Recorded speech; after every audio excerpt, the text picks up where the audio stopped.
stuff is pretty old. Chopped up.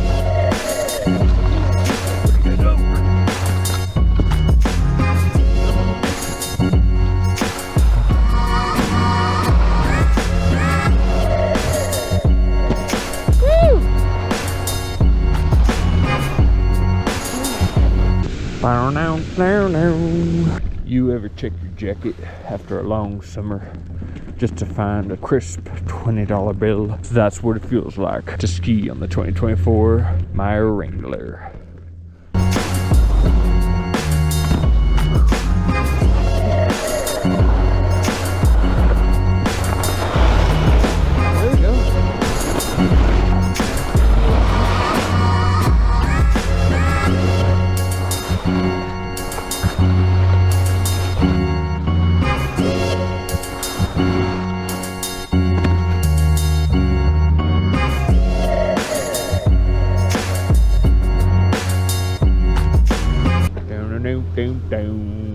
You ever take your ski boots off and put them right into your sneaker after a long day of skiing?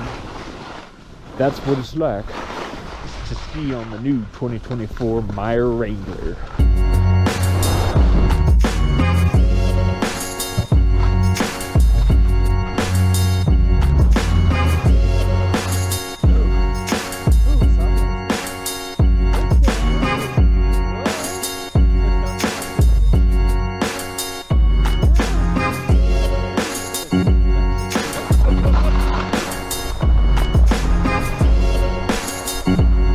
Alright, welcome. If you're new to the channel, my name's Elliot and you're watching Rickety Ski Reviews.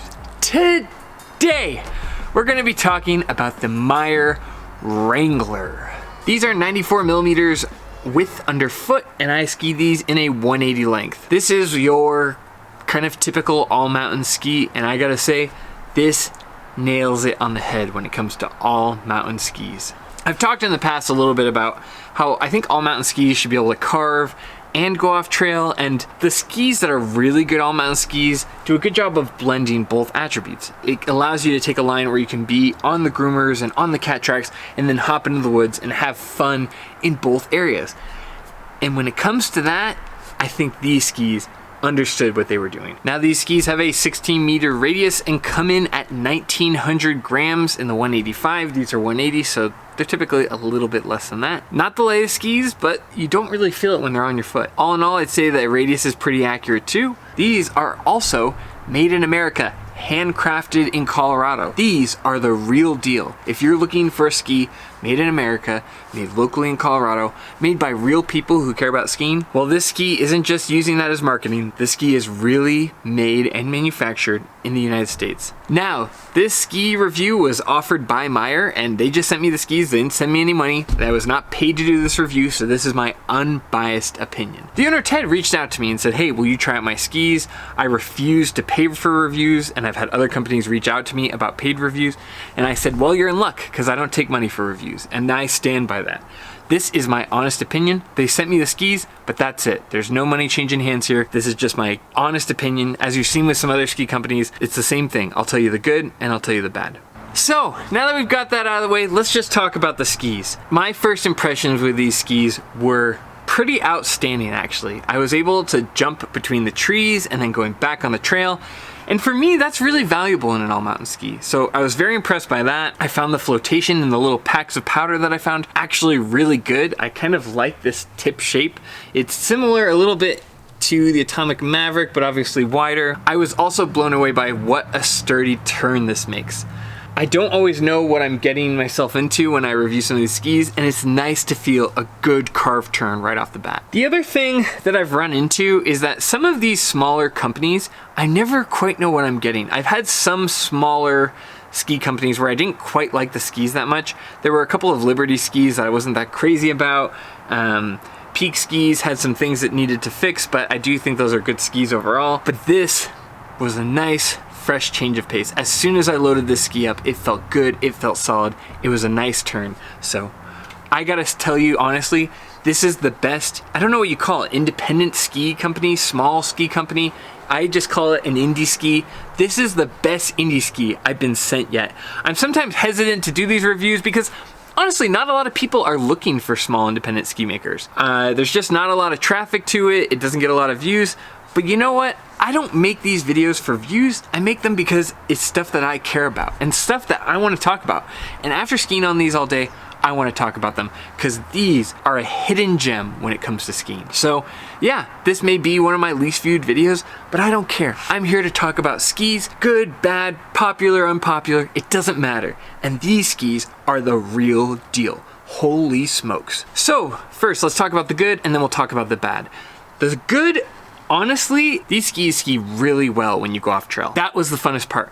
The turn initiation is good. When you make quick pole plant turns, it's good. It's quick edge to edge. The flotation is much better than skis that are even wider than this. If you find surprise packs of powder, you're gonna have a blast. I went a couple days after a powder day where there were still little sections that were wind blown or where it was a little bit choppy in some areas, and these skis did awesome in both areas. I would say that the real strength of this ski is its diversity. It feels good on the groomers, it feels smooth on the cat tracks, but it also does phenomenally well off trail. I have a 180 length and a 94 width, and I didn't feel any of that. I felt like it was super responsive with my turns. I could set myself up for really good lines. One thing I've said about other skis is that they just couldn't blend lines or set me up for parts of the ski area that I like, and that's where this ski was really successful. It could get me on trail, off trail, and setting up really spicy lines. I felt like the little quick pole plant turns were super fun. It cut through adverse conditions. It floated on the little bits of light powder.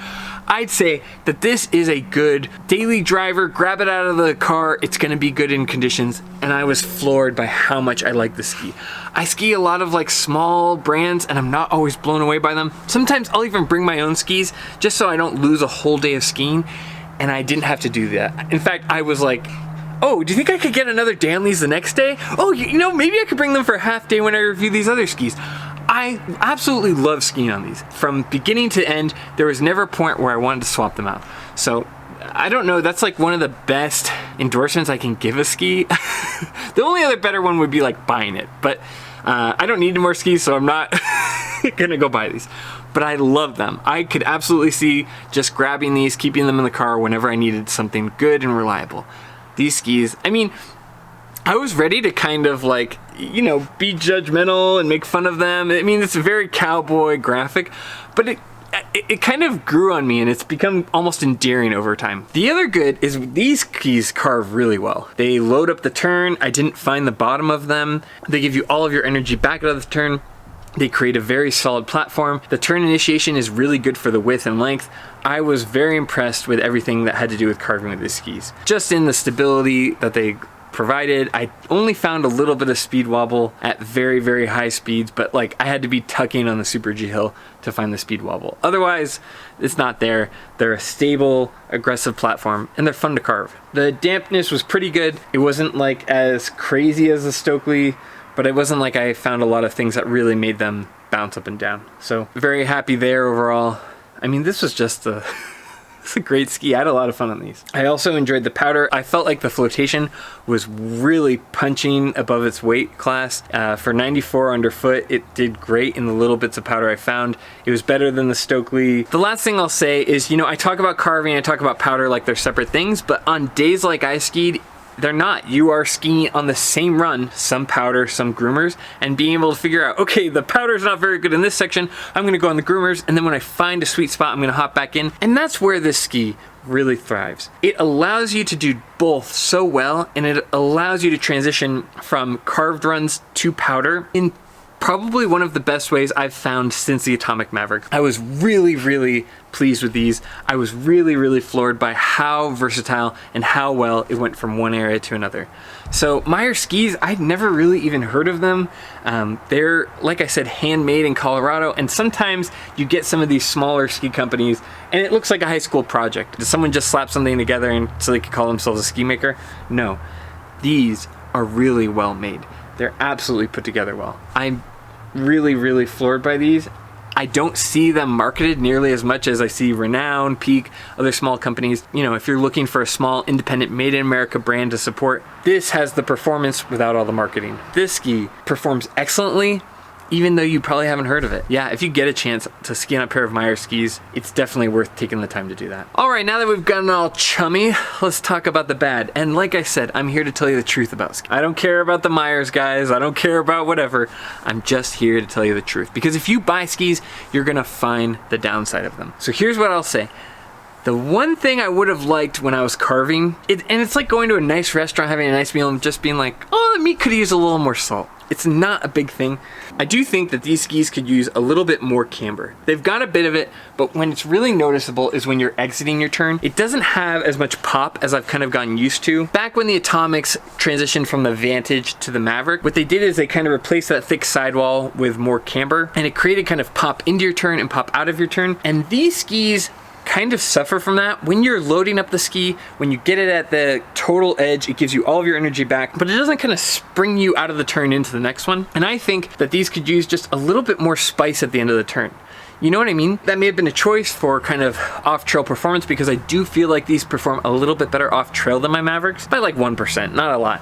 But, you know, they're kind of punching above their weight class, so maybe that was a choice so that these could kind of stay focused with good off-trail performance. But I just would have liked a little more camber, a little more zest out of every turn. I just wanted them to kind of flick and finish off the turn a little bit more sharply. Now, it's not bad. I mean, it way outperforms a lot of other skis that I've seen, but it's just something where this ski is so good, I'm getting granular because I just wanted a little bit more performance out of it. So I think a little extra camber it would probably benefit from, and a little more snap in and out of the turns would have been fun. This could have been slightly more aggressive, but what else? Like I said, I did find a little bit of speed wobble when I went really fast. It wasn't bad, but it is noticeable. When it gets bad, it does wobble a lot more than some of the other skis. They are on the heavy side. I'm not sure exactly what they're made out of. I couldn't find it on the website, but they are a little bit heavy. I don't know. On paper, they're heavy, but on my feet, I didn't feel it too much.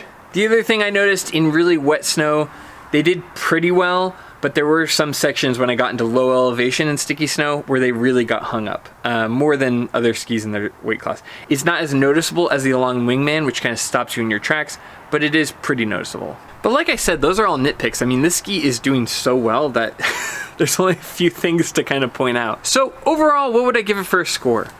Well, to be honest, without flicking out of its turns, it's kind of getting in its own way a little bit with the carving. But overall, I'd say that if you're somebody who really wants a versatile ski, this might be one of the best. It's slightly underneath the Maverick, it's slightly underneath the head core, but still an incredible ski. Typically this ski sells for $895, although right now on their website it's $695. So I will say, I think this is a really good value for how well it performs. Is it as good of a value as a head core? I don't know. But then again, you're also getting a ski that's made in America and handcrafted. So that has some value in its own. And there's not a lot of skis out there with cowboys riding horses. So they're definitely a bit of a head turner. Overall, for my review, I'm gonna give these skis an 8.9 out of 10. These skis really perform well. I sometimes am reluctant with small brand skis, like I said before, and I found that at the end of the day, I didn't want to take these off and I didn't want to get rid of them. These were fantastic skis. I was blown away by them. They are very good value-wise. A lot of these small brands are charging a premium for these kind of handcrafted skis, and somehow Meier's is doing it for $895, $695 right now. So take that with a grain of salt. I don't know if it's just because it's been a slow season that they have that price, but at $695, these are priced pretty aggressively. Again, at least in that section of kind of handcrafted skis. Overall, I think that this is an amazing ski. I think if you get a chance to try these, absolutely. If you're looking at them, I can give them a very solid recommendation. I wish they snapped a little bit in and out of turns. The value is okay. They are a little bit on the heavy side, but overall, if you're just talking performance of going off trail and having fun and carving and having fun, these skis have that real fun factor. Like, you can just take them everywhere, hit any line, and not miss out on the mountain because of what's on your feet. And that to me has real value. So I'm giving these the highest indie ski company rating I've ever given a ski, but I really mean it when I say these Meier skis are made of something different and you can feel it on your feet. So for me, it's an 8.9 out of 10. If you get a chance, try these. So anyway, that's the end of my review. If you like this kind of content, please consider liking and subscribing. I'm not paid by these ski companies. I'm not paid by anyone. I just make this kind of stuff because it's important to me, and I think that people want to know about small companies. But like I said, if you like this kind of content, please consider liking and subscribing. We have those memberships. But more than anything, just thanks for watching. I really appreciate it. I really appreciate that you guys take the time to watch these videos and go out of your way to watch my content. And a big shout out to Meier Skis for being willing to put their skis under the microscope. I can see based on the performance why they were so confident. And finally, as always, I'll see you in the next one. See ya.